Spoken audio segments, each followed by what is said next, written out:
waxay ku tashadeen inay Soomaaliya ay dib ugu celiyaan kacaankii waa caruurtii kacaanka ee Dadaab iyo laga qaaday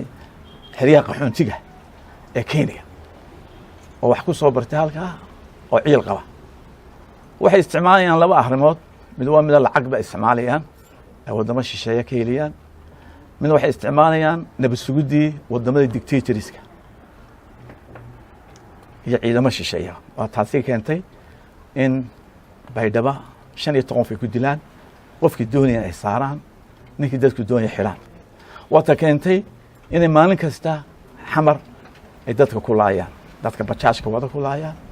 wata keentay inay guriga ugu dhacaan dadkii xoreeyay Soomaaliya ka xoreysiyad bare wata keentay inay meedkooda xitaa cidla ku aasaan waxay markaas ku hamiyaan waxay yiraahdaan markaan ka soo adkaana dawlad goboleeda Soomaaliland galino ugu qaadan mayso ku sheekaya waa afartayna yar yar iyo inta caga ku qaataan